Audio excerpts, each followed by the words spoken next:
Colossenses capítulo 3, a partir do versículo 12. Vamos fazer, então eu vou fazer essa leitura e a amada igreja acompanha. Eu sei, amados, que nessa noite, eu não sei se você está sentindo também, mas o calor humano está bem grande hoje, né? Não sei se só eu, mas louvamos a Deus por isso. Apesar, né, além do calor humano, né, temos também esse clima aconchegante aqui entre nós. Então, curta, né, esse momento. Eu sei também que muitos, talvez aqui, tenham vários leões para matar amanhã. Talvez muitos compromissos, né, talvez até algumas dificuldades a serem superadas. Mas eu gostaria de convidar você a firmar o seu pensamento em Deus, na palavra do Senhor, esquecer um pouco aquilo que é para amanhã ou que você tem a fazer logo mais e se deleite na palavra de Deus nesse momento. A nossa guerra é intensa demais, somos bombardeados o tempo inteiro, né? Aí pelos princípios e filosofias do mundo, do inimigo, e esse é o momento onde nós vamos ter a oportunidade de deixar o Espírito de Deus prescrutar a nossa alma, mostrar em nós aquilo que não agrada a Ele, e a gente orar e clamar a Deus: Senhor, vê se há em mim algum caminho mau, como o salmista falou, e guia-me pelo caminho da eternidade. Então, convide o seu pensamento, o seu coração, a sua alma agora a prestar atenção na preciosa palavra de Deus. Diz assim a palavra do Senhor, irmãos, Colossenses 3, 12 em diante: revesti-vos, pois, como eleitos de Deus, santos e amados, de ternos afetos de misericórdia, de bondade, de humildade, de mansidão, de longanimidade. Suportai-vos uns aos outros, perdoai-vos mutuamente, caso alguém tenha motivo de queixa contra outrem. Assim como o Senhor vos perdoou, assim também perdoai vós. Acima de tudo isto, porém, esteja o amor, que é o vínculo da perfeição. Seja a paz de Cristo o árbitro em vosso coração, a qual também fostes chamados em um só corpo, e sede agradecidos. Habite ricamente em vós a palavra de Cristo. Instruí-vos e aconselhai-vos mutuamente em toda a sabedoria, louvando a Deus com salmos e hinos e cânticos espirituais, com gratidão em vosso coração. E tudo o que fizerdes, seja em palavra, seja em ação, fazei-o em nome do Senhor Jesus, dando por ele graças a Deus Pai. Amém. Nós vamos expor, irmãos, nessa noite, do verso 12 até o verso 14, é o que eu me proponho a expor nesse momento. Mas antes eu queria convidar você mais uma vez a fechar os seus olhos e você entrar em comunhão com Deus por meio da oração e pedir a Deus que o Senhor fale com você nessa noite, que o Senhor tenha misericórdia das nossas vidas e que o Espírito de Deus nos revele a beleza da lei do Senhor, que o Senhor nos repreenda, que o Senhor nos exorte, que o Senhor também nos fortaleça, que o Senhor nos encha com o seu poder, com o seu Espírito. Vamos orar, irmãos. Santo Deus, nós estamos aqui diante do Senhor, Pai. E quando estamos diante de Ti, nós nos tornamos desnudos diante da Tua presença. Porque se o Senhor olhar para nós, seres imperfeitos e pecadores, não restaria nada de nenhum de nós aqui. Mas louvamos o Teu nome, porque por meio de Jesus Cristo, nosso Senhor, aquele Deus maravilhoso que foi à cruz do Calvário para derramar a sua vida e seu sangue por nós, e é por meio dele, Senhor, que nós estamos diante da Tua presença. Não há nada que nos justifique diante de Ti, Deus, a não ser o Senhor Jesus Cristo, a justiça do Senhor por meio do Teu Filho aplicada em cada um de nós, ó Pai. Portanto, Deus, nós queremos declarar que sem Ti nada nós podemos fazer. Nós precisamos do Senhor em nossa vida e que aqui estamos diante da Tua santa palavra, Deus, e pedimos que a voz do Teu Espírito seja alcançada, Senhor Deus, seja ouvida aqui nessa noite. Que o Teu Espírito revele, Deus, a Tua vontade para a nossa vida. E que aquele que entrou aqui, Deus, talvez cabisbaixo, ó Deus, trôpego, cambaleante, que o Senhor possa fortalecê-lo para a glória do Teu nome. Também traz salvação e transformação, em nome de Jesus. Amém. Amados, nós vamos continuar essa jornada maravilhosa, majestosa, da carta de Paulo aos Colossenses. É uma carta que exalta a suficiência de Cristo, mas não somente isso, ela também traz essa suficiência à nossa vida prática. Então, a partir desse momento, né, já há alguns capítulos, o apóstolo Paulo, ele passa a tratar de forma mais prática o que toda a teoria acerca de Jesus, o que se refere a crer em Cristo, a conhecê-lo, o que isso tem de relevante para a minha vida prática, para o meu dia a dia, como aplicar isso à minha vida, essas verdades eternas e sublimes. Então o apóstolo Paulo, ele se dedica a partir desses versos, e agora de uma forma mais clara, irmãos, a nos ensinar como que essa verdade suprema de Cristo, ela faz parte do dia a dia dos filhos de Deus. E então o apóstolo Paulo, ele no capítulo 3, se vocês lembram, ele recomenda primeiro, mate a carne, mate o pecado. Depois ele diz, se despoje dele. E aí ele diz, se revista do novo homem. E aí, mais uma vez, agora o apóstolo Paulo, ele, de forma prática, ele ensina a igreja, como eu devo então me revestir de Cristo? O que significa ser revestido de Cristo? Então nós entendemos, irmãos, que na realidade, o apóstolo Paulo aqui passa a ensinar que o Filho de Deus, a Filha de Deus, quando passa pela transformação e está vivendo uma nova vida em Cristo, os seus atos, a sua prática de vida, ela se assemelha à vida do Filho de Deus. Então, uma vida de justiça deve resultar em comportamentos de justiça. E esse comportamento é a manifestação externa de uma transformação que já aconteceu dentro de nós. E a prova segura dessa transformação é exatamente, irmãos, como nós vivemos nessa vida. E se eu pudesse, então, parafrasear, se eu pudesse, então, trazer um resumo dessa mensagem, ela caberia completamente na primeira carta de João, capítulo 4, versículo 20. Por favor, abra lá a sua Bíblia. Esse seria então o resumo. Se faltasse energia, se o pastor deixasse de ter voz agora, e a gente terminar de ler esse verso, você já entenderia tudo aquilo que eu quero falar para vocês nessa noite. 1 João, capítulo 4, versículo 20. Se alguém disser, amo a Deus, e odiar a seu irmão, é mentiroso. Pois aquele que não ama a seu irmão, a quem vê, não pode amar a Deus, a quem não vê. Esse seria o resumo da mensagem.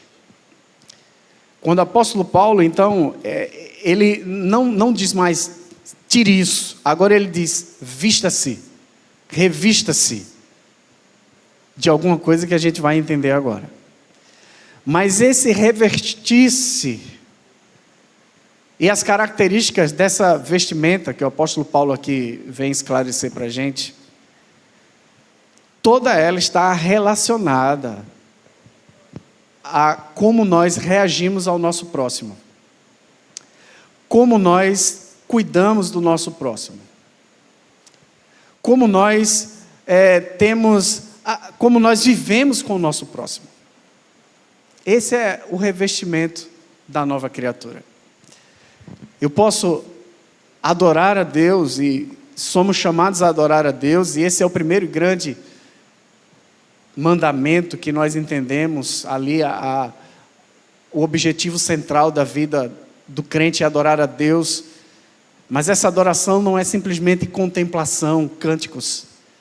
Ela deve ter resultados em nossa vida prática. E esse resultado, ele é observado por meio das nossas relações. A Bíblia diz assim, o termômetro para entender que você e eu somos verdadeiros adoradores é como eu me relaciono com o meu próximo. Se há perdão, se há paciência, se há longo ânimo. Entendem, irmãos? Nós vivemos num mundo onde não existe nenhum tipo dessas características. Pelo contrário, há muito ódio, há muita intolerância, existe muito ressentimento, muita raiva, muito rancor, muito revanchismo. E o Senhor Jesus chama a sua igreja para viver em uma outra perspectiva, completamente diferente dos sentimentos, dos pensamentos e das ações que nós, dia após dia, vemos. Vemos isso na vizinhança, vemos isso às vezes no nosso trabalho, na rua, no trânsito, em todos os lugares nós percebemos a forma carnal como as pessoas estão se comportando. E isso pode, se não vigiarmos, irmãos, isso pode adentrar em nossa alma e pode então nos contaminar e contaminar a igreja e a convivência na igreja. É por isso que o apóstolo Paulo está escrevendo para a igreja em Colossos, porque estava acontecendo essa possibilidade. Então ele vem resgatar. Olha, vocês precisam lembrar o que é ser um servo de Deus, uma serva de Deus, como eles vivem. E então ele dá aqui, irmãos, pelo menos 3 princípios, não é? De uma identidade gloriosa, que está lá no versículo 12.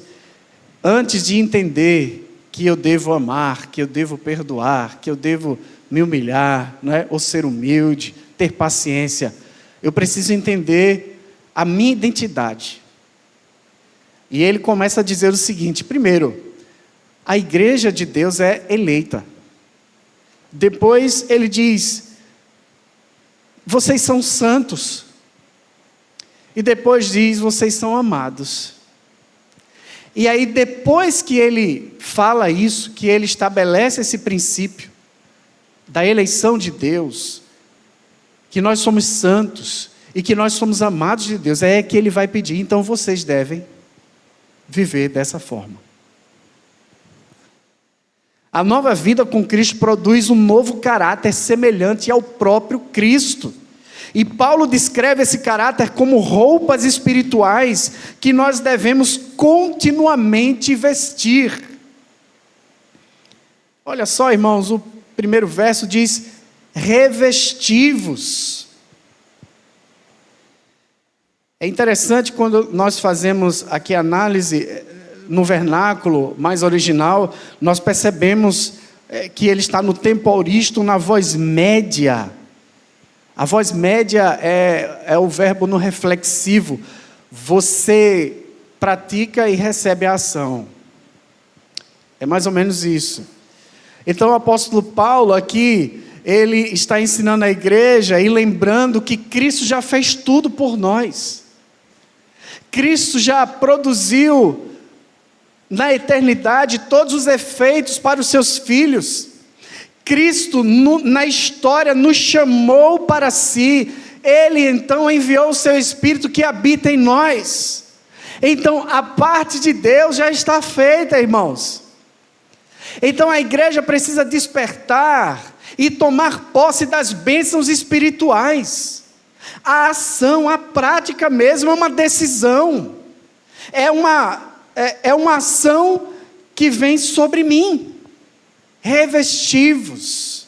É a ideia de pegar uma roupa e colocá-la. Mas eu tenho que pegar essa roupa. Eu preciso decidir pegar a roupa de Cristo para viver segundo a vontade de Deus.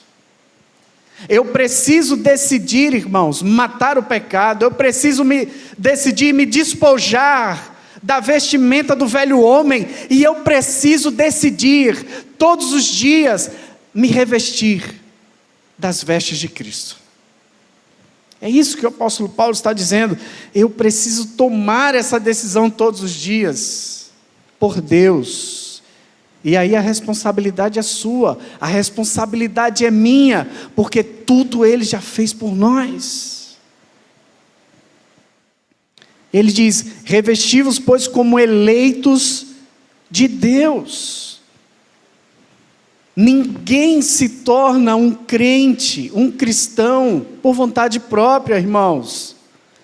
Nós crentes somos escolhidos por Deus, amém? Você não está aqui, ou você não serve a Deus há 1 ano, 2 anos, 10 anos, 20 anos, 30 anos, 50 anos, porque você quer.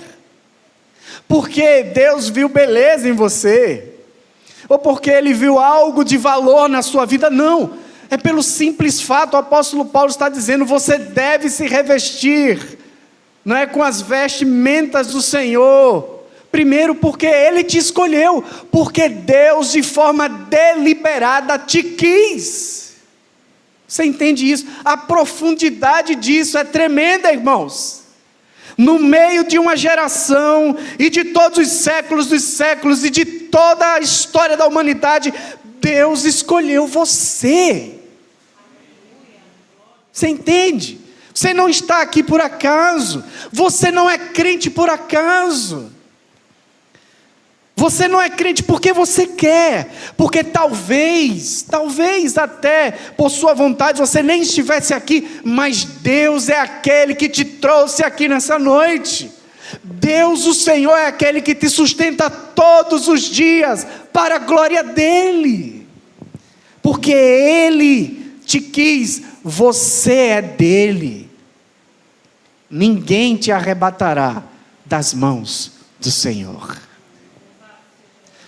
E a palavra ensina claramente a verdade da eleição divina. Nós conhecemos bastante, mas vale a pena lembrar. Deus nos escolheu em Cristo, nele, antes da fundação do mundo. Não existia nada, mas você já era projeto de Deus. Lá na eternidade, no tempo de Deus.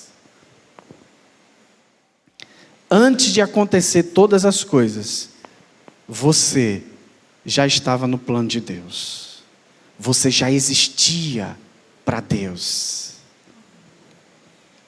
Deus não nos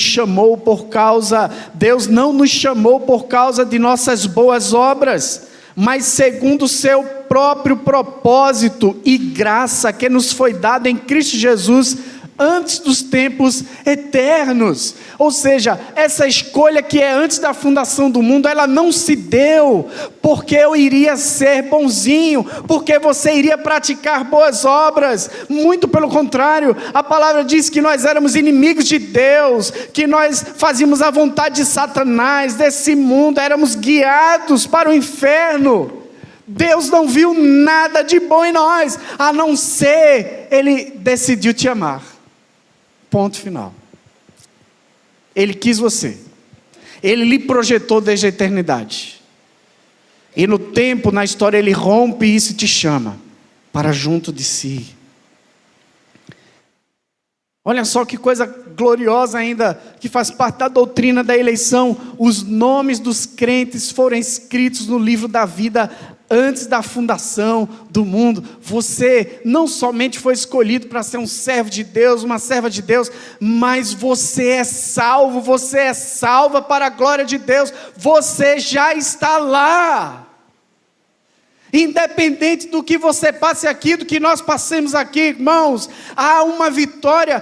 Todas as vezes que leio a Bíblia por completo, me dá uma impressão, irmãos, sempre, é que o povo de Deus está cavalgando com a bandeira da vitória, porque nós já vencemos. Abra Apocalipse e leia, nós já vencemos em nome de Jesus, todos nós. Então o plano e a iniciativa de Deus precedem nossa resposta à sua graça soberana. Graças à eleição de Deus, os crentes são santos e amados. Você não é amado e santo ou santa porque você quis, mas é porque Deus te escolheu. Abra, por favor, em Atos capítulo 13. Se a projeção puder nos ajudar também. Atos 13, 46 a 48. Atos 13, 46 a 48.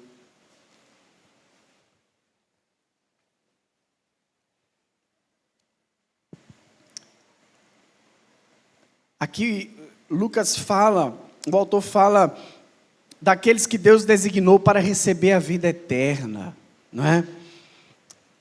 Olha aí, então, vamos ler todos? Esse texto é lindo, é maravilhoso. Então, Paulo...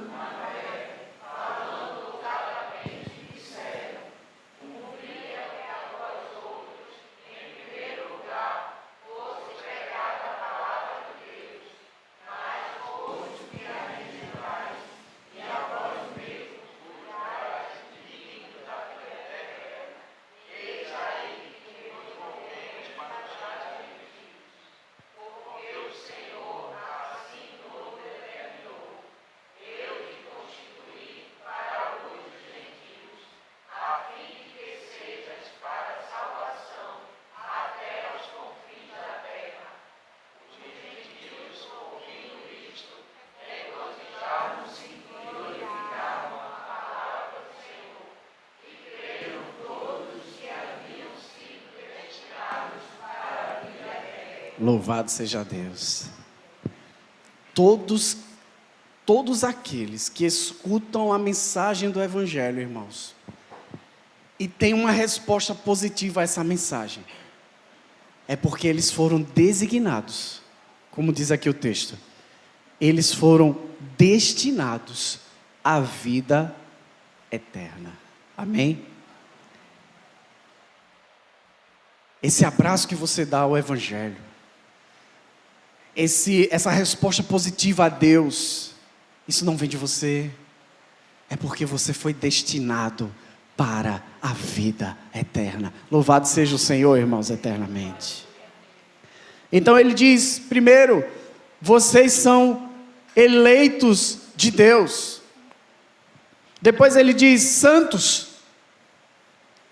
Significa separado, consagrado. Deus escolheu os crentes dentre todos os seres humanos e os atraiu para si. Nós somos diferentes do mundo, irmãos. Quando os crentes não agem de forma diferente do mundo, nós arruinamos o propósito do seu chamado. Nós somos chamados para sermos santos. Sede santos, porque o Senhor Ele é santo.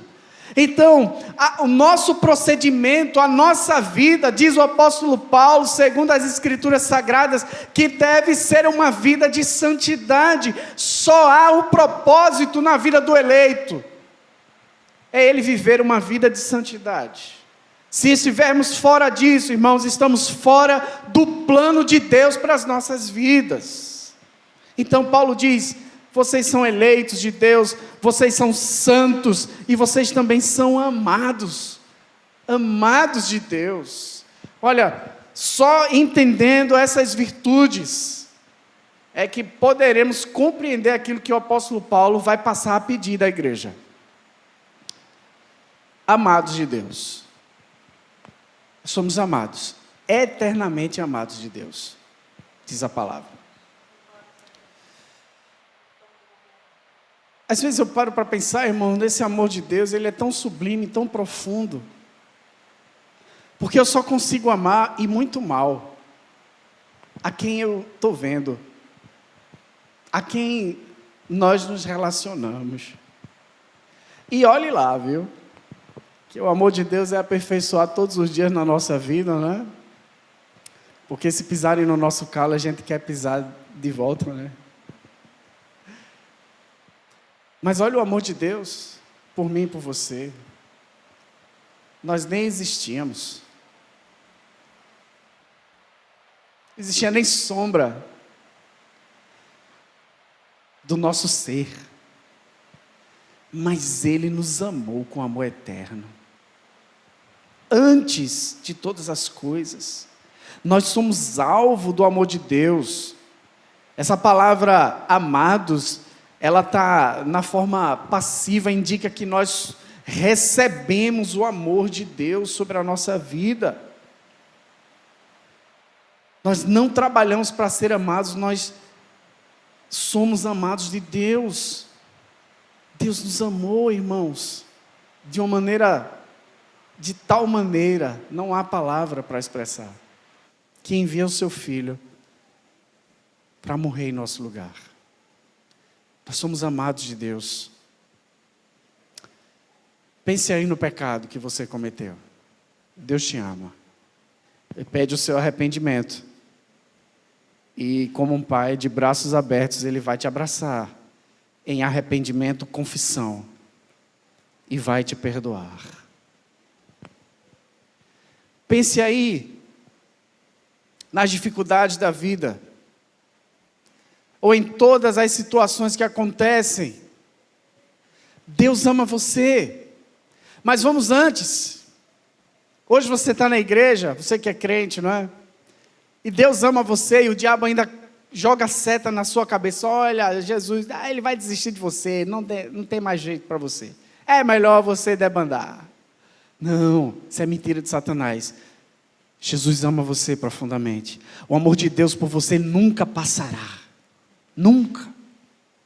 Olha como Deus te ama de uma forma tão intensa e profunda, irmãos, porque a palavra diz que quando nós éramos inimigos de Deus, o Senhor nos amou.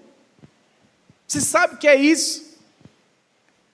Às vezes aparecem inimigos em nossa vida, não que a gente cultive isso, às vezes a gente cultiva, né? Outras vezes não, mas aparecem. E é tão difícil lidar com essas pessoas. Às vezes nós queremos exterminar os inimigos, é a natureza humana, mas somos chamados a amar os inimigos e dar a vida por nossos irmãos. Agora você imagina, você era inimigo de Deus, você era inimigo de Deus e Deus te amou. Ele entregou o seu filho por você. O amor de Deus é insondável. O amor de Deus é sublime, irmãos. Ele é incompreensível. O meu amor por Deus, irmãos, não me assegura de nada. Porque não existe ninguém sobre a terra que possa amar a Deus como Ele merece. Amar a Deus com toda a tua força, com toda a tua alma, com todo o teu entendimento. Quem consegue amar a Deus assim? Ninguém. Somente um conseguiu, Jesus Cristo de Nazaré. E Ele amou o Pai e se entregou por nós. Então o meu amor por Deus é falho em alguns dias, sabia disso? Mas o amor dele não passa. O amor de Deus não falha. O amor de Deus é perene, é eterno, é infinito por nós. E é o amor dele que nos sustenta. É o amor que ele tem por mim e por você que nos constrange, irmãos. Queridos, se há um combustível que sustenta um crente, e você precisa entender isso. Se há algo que pode nos sustentar na casa de Deus, na presença do Senhor, é entendermos ou tentar compreendermos um pouco o amor que Deus tem por nós. É o amor de Deus que nos constrange, irmãos. É porque Ele me amou de uma forma tão maravilhosa, que eu não consigo mais viver se não for para a glória dEle, amém? Que você não consegue mais viver se não for para a glória dEle, é só compreendendo esse amor. Então o apóstolo Paulo diz que vocês são eleitos, nós somos santos, nós somos amados de Deus. E agora vem as colocações para a igreja. Ele diz: revesti-vos de ternos afetos de misericórdia, de bondade, de humildade, de mansidão, de longanimidade. O apóstolo Paulo descreve pelo menos 6 virtudes que nós devemos vestir. Cada uma delas reflete o próprio caráter de Jesus. Revesti-vos, vista-se, cubra-se, é a decisão sua. É a sua ação que vai ter resultados em você. Então, a primeira delas é a marca, não é? A primeira característica que deve marcar a nova pessoa é a misericórdia eterna. É ter misericórdia. Essa palavra, irmãos, é frequentemente usada para se referir às partes internas do corpo humano. Então, frequentemente é usada no Novo Testamento para o lugar onde reside as emoções. Este é o uso nesse versículo, né? Ele é muito mais do que pena, é misericórdia que age. Cristo, Ele teve misericórdia, né? Essa palavra, irmãos, ela está ligada à piedade, simpatia, compaixão. É o olhar que eu tenho e que eu devo ter para o outro. É um olhar superior. É um olhar de quem não é dessa terra, irmãos. É um olhar de quem é filho e filha de Deus. Eu preciso olhar para o meu próximo com misericórdia, com compaixão, com graça.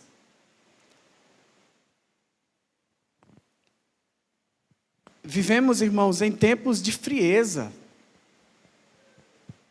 onde as pessoas estão armadas para a guerra, esqueceram-se da misericórdia, mas nós somos chamados a ter esse olhar misericordioso. Dentro da sua casa, com a sua esposa, com o seu esposo, com seus filhos, Deus chama a sua igreja a ter um olhar de misericórdia ao próximo. Deus chama a sua igreja a ter um olhar de misericórdia ao seu vizinho, ao seu colega de trabalho, ou na faculdade, ou na escola, ou mesmo ao inimigo. Deus chama a sua igreja a ter um olhar de misericórdia, irmãos. E esse olhar de misericórdia é se compadecer com a dor do outro. É não passar ao largo quando ver o outro sofrendo e vem então aquele jargão: o problema é dele, o problema é dela, o problema não está comigo. Não, um filho de Deus, uma filha de Deus, ela se compadece do sofrimento do outro. Temos um olhar de misericórdia. O que Deus pede da sua igreja é: olhe o seu próximo, olhe o seu irmão, a sua irmã, com um olhar de misericórdia. E Cristo é o nosso exemplo supremo. Por favor, abra lá em Mateus capítulo 9, versículo 36, e observe como Cristo se relacionava ali com as multidões, crentes e descrentes. Diz assim: vendo ele as multidões, compadeceu-se delas, porque estavam aflitas e exaustas, como ovelhas que não têm pastor.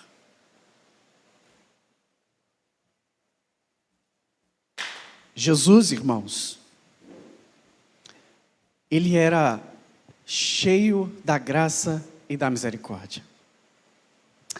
Quando Ele olhava as pessoas, Ele enxergava a dor de cada uma delas. E ao invés de afastar-se ou rechaçá-las, o Senhor se compadecia, querendo compartilhar a dor de cada um deles. Esse é o chamado da igreja, irmãos. A igreja é chamada para ter misericórdia. Eu ouvi muito quando era mais novo que a igreja é o hospital dos crentes. É o hospital de Deus. Aqui nós recebemos pessoas com as mais diversas dificuldades psicológicas, sociais, familiares, financeiras, espirituais. E aqui, irmãos, precisa ser esse local de aconchego, de acolhimento, aonde as pessoas vêm atribuladas por Satanás aí do mundo, e aqui elas recebem uma palavra de amor, um abraço, um afeto, uma palavra que vai mudar a vida dela. Um cuidado. Deus nos chama a ter esse olhar de misericórdia, mas o Senhor também, Ele chama a sua igreja a bondade, a ser bom, né? A bondade está intimamente ligada à misericórdia, né? Jesus, Ele era bom em tudo que fazia. Deus é bondoso em sua essência, Deus é bom, né? O bom ali significa o mais alto, sublime grau de perfeição. Deus é bom. Você conhece pessoas que você percebe que há ali um plano de Deus na vida daquela pessoa, um trabalhar, não é como se fala, um trabalhar de Deus na vida da pessoa, e quando aquela pessoa chega cheia de Deus, ela transborda bondade, é aquela pessoa que é empática, ela está ali a servir o próximo, ela se preocupa com o outro, é aquela pessoa bondosa, e que você olha, poxa, que essência maravilhosa, né? Daquele irmão, daquela irmã. São pessoas que não estão preocupadas somente com as suas dificuldades, mas elas se entregam também para o seu próximo. Elas se preocupam com o bem-estar do próximo. Foi isso que Jesus fez. Jesus, irmãos, o nosso Deus, Ele é bom até para aqueles que são maus, né? Isso está lá em Lucas 6,35. Então, tudo que Deus pede em relação ao próximo é aquilo que Ele é em sua essência, em seus atributos, em seu ser. E nós, como igreja, devemos também refletir isso. Amai, porém, os vossos inimigos. Fazei o bem e emprestai sem esperar nenhuma paga. Será grande o vosso galardão, e sereis filhos do Altíssimo, pois Ele é benigno até para com os ingratos e maus. Ora, irmãos, se o nosso Deus, Ele é benigno, significa bom, bondoso, para os ingratos e maus, a graça comum, a chuva cai para os ímpios e para os filhos de Deus. O ar que respiramos, Ele entrega para os ímpios e para os filhos de Deus. Se o Senhor é assim, nós também devemos ser assim. É difícil, né, irmãos? O chamado de Deus não é fácil. A bondade de Jesus se manifestou no seu convite, quando Ele diz: tomem sobre vocês o meu jugo e aprendam de mim, pois eu sou manso e humilde de coração, e vocês encontrarão descanso para as suas almas, porque o meu jugo é suave e o meu fardo é leve. Está cansado, está sobrecarregado, venha para Jesus. Mas não somente isso, devemos nos revestir de misericórdia, de bondade, mas de humildade. Sermos humildes. Paulo defende a verdadeira humildade, não é? Condenando aparentemente os falsos mestres, né? A falsa humildade dos mestres. Sede imitadores de Deus. Por favor, abra lá em Filipenses capítulo 4, versículo 2. Filipenses capítulo 2, versículo 3, por favor. Filipenses 2, 3. Somos chamados a sermos humildes. Nada façais por partidarismo ou vanglória, mas por humildade, considerando cada um os outros superiores a si mesmo. Na igreja, irmãos, tem até uma música que eu acho até bonita, mas eu tenho uma observação a ser feita. Vocês conhecem aquela música? Teu reino é sempre eterno. Conhecem? Firmado em misericórdia, justiça, igualdade, bondade e fidelidade. Cuidado com igualdade. Parece até um lema, né, da Revolução Francesa.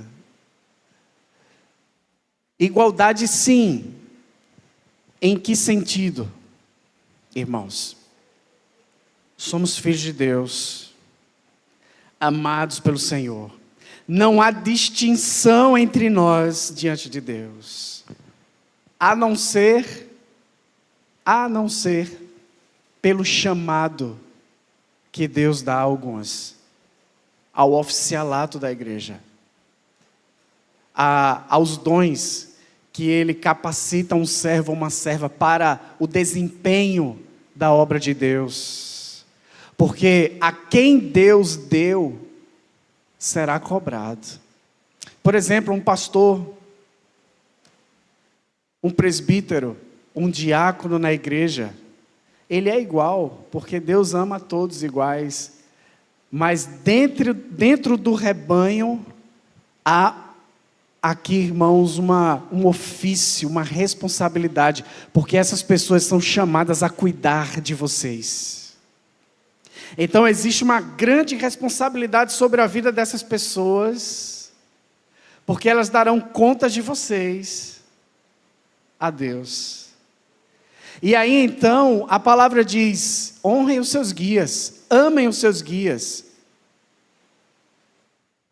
tenham em autoestima os seus guias. E isso precisa ser dito dentro da igreja e reverberado. Porque somos iguais diante de Deus, sim, mas na funcionalidade do corpo existem responsabilidades, irmãos, porque toda autoridade é constituída por Deus. E dentro da igreja, essa autoridade, ela zela pela vossa alma. E ela precisa, então, de palavras de incentivo, de cuidado. E aqui eu abro esse espaço, né, para pastorear a igreja e dizer, e incentivar os irmãos, orem pelo seu pastor, por seus pastores, 1 minuto ali por dia. Lembre-se de orar por suas famílias, pelos presbíteros, pelos diáconos da igreja, pelos líderes do louvor, né, da mídia, pelas professoras de crianças, pelos missionários, pelos evangelistas. Orem pela liderança da igreja. Sobre essas pessoas, irmãos, está uma responsabilidade maior. E a igreja precisa andar juntamente com seus líderes. Sim, nós somos iguais. Precisamos então entender que não existe superiores aqui. Eu não vou entrar aqui me achando, me sentindo superior a ninguém aqui, irmãos. Seja daquele que tem a maior posse ou a menor posse, segundo esse mundo aqui. Todos aqui são iguais diante de Deus. Não há grego, não há judeu, não há escravo, não há livre, não há preto, branco ou amarelo. Todos são amados por Deus. E eu não posso me sentir em nenhum momento superior ao meu irmão, por qualquer que seja o motivo. A mansidão, irmãos, também está intimamente ligada à humildade. Não se trata aqui de fraqueza de caráter ou de fragilidade, mas a pessoa mansa reconhece que também é pecadora e está disposta a suportar os fardos que os pecados alheios impõem. Essa mansidão provém somente como fruto do Espírito Santo. Uma vez eu ouvi uma irmã falar, ou até postar nas redes sociais, diz assim: o crente é sal do mundo, né? Mas eu sou sal grosso. Isso não existe, né? Sal grosso, ou seja, eu sou assim, desse jeito, quem quiser que me engula. Não há isso como filho de Deus. Mansidão, irmãos. A maioria, queridos, desse revestimento, dessa roupa de Cristo, ela luta contra o nosso ego e o desejo de vingança. Perceberam isso? E é direcionado ao próximo. O ego é abater o ego e o desejo de vingança. Seja paciente. Lembre-se da paciência de Jó, diz o texto sagrado, e veja o que ele alcançou. Irmãos, nós precisamos pedir a graça de Deus, e não sermos revanchistas, não é? Ou sanguíneos, não é? Existe aquele temperamento que é sanguíneo, bateu aqui e levou de volta, né? 3 vezes mais. Oh Jesus, tenha misericórdia. Não é a vontade de Deus para a nossa vida, irmãos. Nós precisamos pedir a Deus paciência, nós precisamos pedir a Deus mansidão. Moisés era considerado o homem mais manso do mundo, louvado seja Deus. Então que você, não é, como um filho ou uma filha de Deus, não seja reconhecido como brabão, como aquele que vai lá e vai acabar com tudo. Não, pelo contrário, seja reconhecido como um homem e uma mulher mansa, para a glória de Deus. É assim que nós glorificamos a Deus, irmãos. Os parâmetros do mundo é Hulk, né? Os parâmetros de Cristo é ovelha muda ao matadouro. É assim que o Senhor nos chamou a viver. Ovelhas mudas ao matadouro. Vai levar lapada, irmão, e vai para a cruz, vai morrer, mas essa é a vontade de Deus. Não te deixes vencer do mal, mas vence o mal com Romanos capítulo 12. Ou seja, receber o mal, receber a dificuldade, receber a carga. Às vezes a nossa natureza quer se mexer e quer dar o troco, mas o Senhor diz: fique quieto, fique quieta, irai-vos e não pequeis. Dei lugar à vossa ira, diz o Senhor. A mim me pertence a vingança, eu é que retribuirei, diz o Senhor. Se teu inimigo tiver fome, dá. E se tiver sede, dá. Porque fazendo isso você vai amontoar brasas vivas sobre a sua cabeça. O Senhor está chamando a igreja, irmãos, a um posicionamento dos céus. Longanimidade para acabar, tá certo? Estou acabando já. Longanimidade, paciência, não é? É uma pessoa paciente que não se irrita, não é? William Barclay, ele escreveu o seguinte: é o espírito que nunca perde a paciência com o próximo.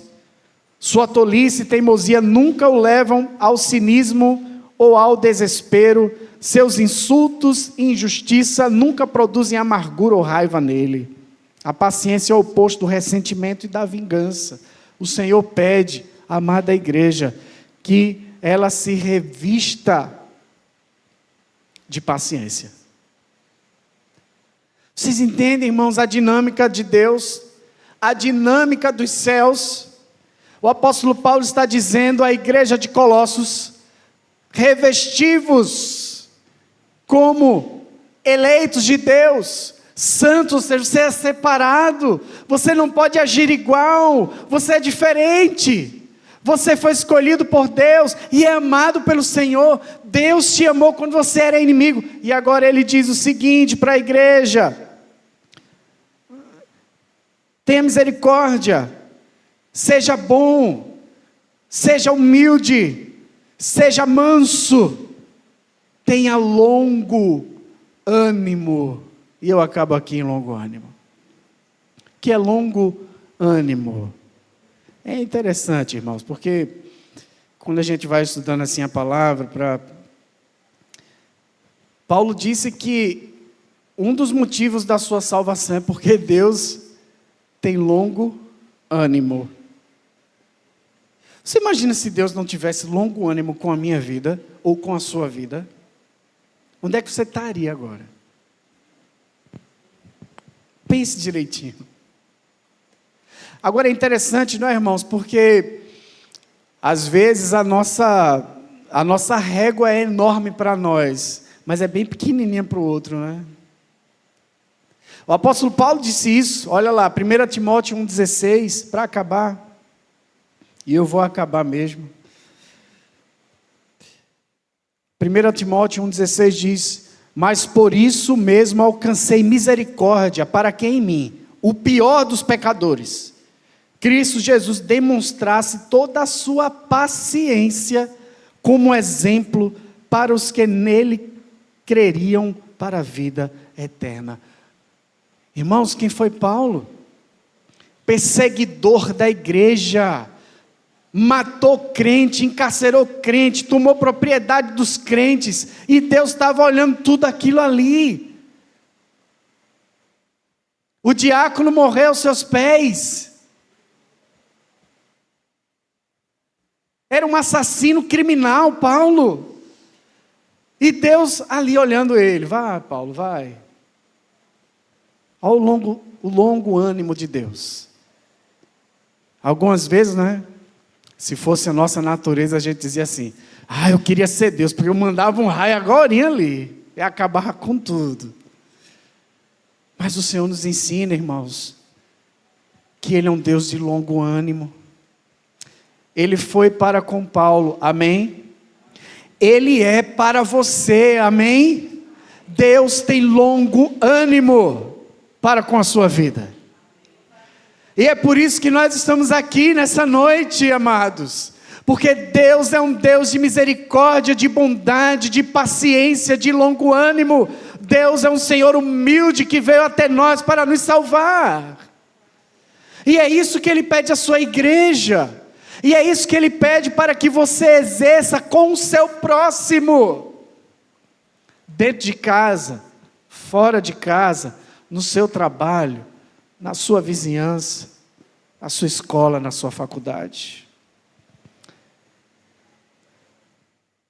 E isso aqui, irmãos, são os ingredientes, não é? Porque Paulo não termina, eu não vou avançar por causa da hora. Mas aí depois ele vai dizer, depois que ele ensina tudo isso, ele diz: suportai-vos uns aos outros, olha, e perdoai-vos uns aos outros, assim como Cristo vos perdoou. Está vendo, irmãos? Tudo vai e volta para Cristo. Cristo é o nosso modelo. Quando nós entendemos aquilo que o Senhor fez por nós, a nossa paciência aumenta, o nosso ânimo é longo, nós somos mais humildes, não é? Nós entendemos tudo aquilo que Deus quer para nós. E eu quero terminar, irmãos, mais uma vez, falando o primeiro verso, e eu queria que toda a igreja lesse comigo. 1 João 4:20. Todos juntos, para encerrarmos. É a minha conclusão hoje. Se alguém disser... Eita, está todo mundo cansado, com calor, com fome, né? Reverendo, vamos reforçar esse lanchinho, viu? Pedir para a irmã Jennifer fazer um bolo, trazer doce, lembra? Ô, glória. Olha aí. Vamos lá, para a gente encerrar, né? Para a gente bater o cartão e tá liberado. Se alguém disser, amo a Deus, e odiar a seu irmão, é mentiroso. Pois aquele que não ama seu irmão, a quem vê, não pode amar a Deus, a quem não vê. E o versículo 14, irmãos, que eu não cheguei lá, diz que o amor é o vínculo de tudo isso. Nós somos chamados para amar. Jihad islâmica, qual é a característica? É explodir, bomba, cortar a cabeça de crente, não é?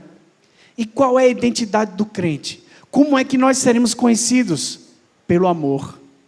Quando nós nos amarmos. Quando nós amarmos o próximo. E quando nós amarmos até o nosso inimigo, irmãos. Que Deus assim proceda em nossa vida, em sua casa, em sua família. Deus abençoe você em nome de Jesus. Amém.